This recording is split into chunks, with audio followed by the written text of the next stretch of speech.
자, 오늘은 사회, 조선시대 여성의 삶에 대해서 알아보도록 하겠습니다. 고려시대와 조선시대 여성의 삶을 한번 비교해 보도록 할게요. 고려시대는 여자들이 그렇게 지위가 낮지 않았어요. 고려시대는 여자들이 부모님의 재산도 물려받을 수 있었고요. 상속받는다고 하죠. 물려받는 거.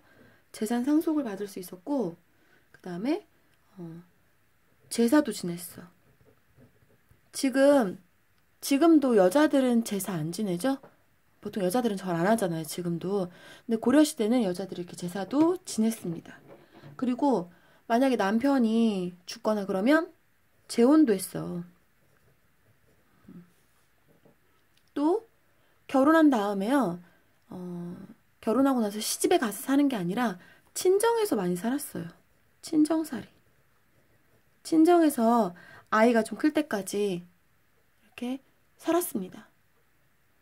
그런데 조선시대 중기 이후에요.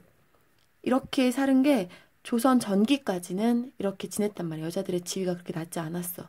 그런데 조선시대 중기 이후에는 여성의 지위가 굉장히 낮아져요. 근데 이거의 원인은 뭐냐? 바로 이것 때문이에요. 유교. 조선시대는 유교사회였죠. 유교사회. 유교하면 떠오르는 거 뭡니까? 이전에도 배웠었는데 삼강오륜이에요. 여러분 선생님이 전에 설명했었는데 기억나나 몰라. 삼강오륜의 내용을 보면 임금과 신하 사이의 어떤 도리, 또 아버지와 아들, 이건 뭐냐면 부모와 자식을 말하는 거예요. 그 사이의 도리, 또 부부 간의 도리, 또 어른과 아이, 장유유서라고 해서 어른 아이 사이의 도리, 또 친구 사이, 벗 사이의 도리, 이런 것들을 강조한 게 바로 삼강오륜이야. 이 중에서 이제 여러분들이 주목해서 볼 게 뭐냐면 부부간의 도리예요. 근데 이 부부간의 도리에서 뭘 강조하냐면 남녀가 분명히 다르다는 것. 다르다. 남녀가 다르니까 남자도 존중하고 여자도 존중한다 그게 아니라 남자는 높고 여자는 낮고 남자는 하늘이고 여자는 땅이고 딱 그런 생각이죠. 그래서 남녀 차별이 매우 심했습니다. 남녀 차별이 굉장히 심하게 됐죠. 자, 그럼 이러한 조선시대 여성의 삶을 양반과 상민과 천민으로 나누어서 한번 알아볼게요. 먼저 양반 여자는요, 주로 결혼하면 일단 어디를 가?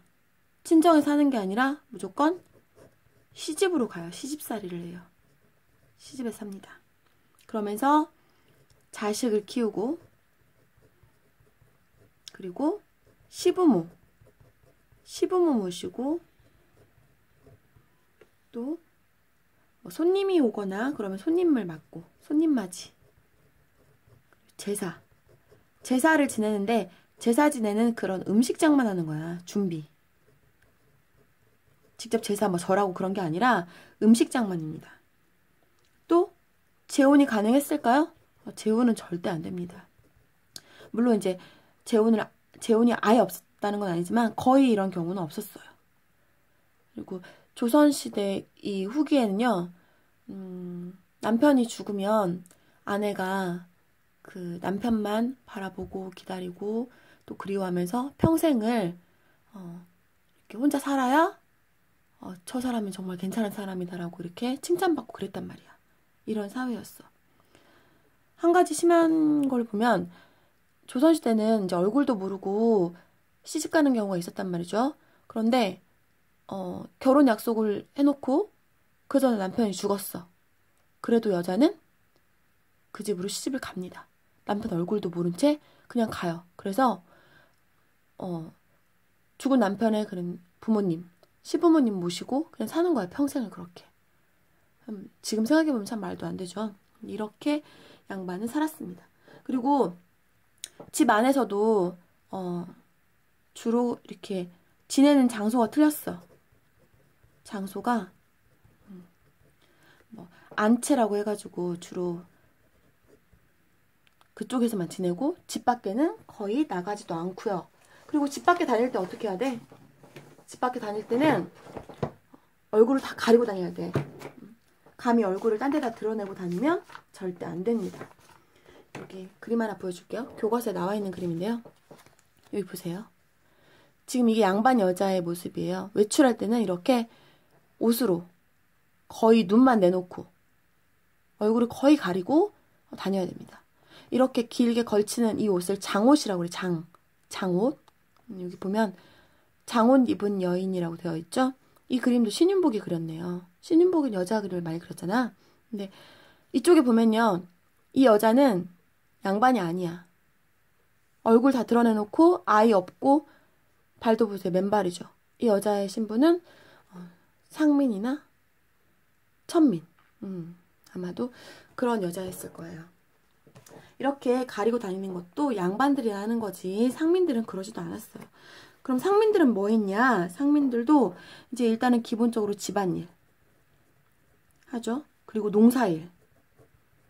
양반 여자는 농사일 하지 않습니다. 그리고 집안일도 그 집에 있는 종들을 시키고 이런 관리하는 역할을 하는 거지 본인이 직접 막 집안일을 막 설거지를 하고 청소를 하고 이런 거 아니죠. 그리고 또 길쌈이라고 하는 걸 많이 했어요. 길쌈. 길쌈이 뭐냐면 실을 가지고 옷감 만드는 거야. 천 만드는 거야 한마디로. 그래서 무명이나 삼배 그런 천을 만듭니다. 이 천만들이 굉장히 많은 시간이 걸렸다고 그래요. 길쌈하는 게 진짜 힘든 일이라고 합니다. 그리고 아까 보니까 외출할 때 뭐 장옷 입어요? 외출할 때는 그냥 얼굴을 드러내고 다니죠. 아까 양반 여자는 외출할 때 외출 시 뭘 입었어? 장옷이라고 해서 긴 그 옷 걸치고 다녔죠. 그리고 천민은 어떤 일이냐? 관청. 지금으로 말하면 나라의 그런 면사무소, 군청, 도청 뭐 이런 거 있잖아요. 이런 관청에서 허드렛 일을 하죠. 또는 양반집에서 종으로 양반집에서 노동을 많이 하죠. 노동. 계속 일하면서 살고 이렇게 합니다. 이렇게 조선시대 여성의 삶을 양반, 상민, 천민으로 구분해서 알아봤어요. 같은 여자라고 해도 또 다 달라. 근데 일단 기본적으로 남자보다는 여성의 삶이 훨씬 천대받고 지위가 매우 낮았다는 거 알 수 있겠죠? 그런데 그럼에도 불구하고 업적을 남긴 조선시대 여자들도 있었습니다. 누가 있냐면 여러분들도 잘 알고 있는 사람들이에요. 일단 신사임당. 잘 알고 있죠? 신사임당. 누구의 엄마입니까? 율곡, 율곡 이이라고 하죠. 율곡 이의 엄마죠. 그렇죠? 그리고 허난설원. 이 사람은 누구냐면 허균의 누나예요. 허균이 누구예요? 지난 시간에 배웠죠. 우리 허균은 홍길동전 최초의 한글 소설인 홍길동전 쓴 사람이죠. 이 사람의 누나예요. 이 사람도 글을 잘 쓰고 그런 사람이었어. 시를 잘 썼다고 합니다. 시. 그 다음 마지막으로 김만덕이라고 하는 이 사람은 상민이야. 상민 출신이야. 상민 출신인데 아주 유명한 사업가. 당시 이름으로는 뭐 상인이라고 하면 되겠죠. 상인. 장사하는 사람. 상인이었어요. 자, 그래서 여러분들이 신사임당, 허난설원, 김만덕에 대해서 좀 조사를 해볼 거예요. 이 사람들에 대해서 더 알아보고 어떤 업적을 남겼는지 자세하게 알아보면서 당시 조선시대 여성의 삶과 비교해서 어떤 일들을 했고 어떻게 극복해 나갔는가 살펴볼 거예요. 그럼 수업 시간에 봅시다.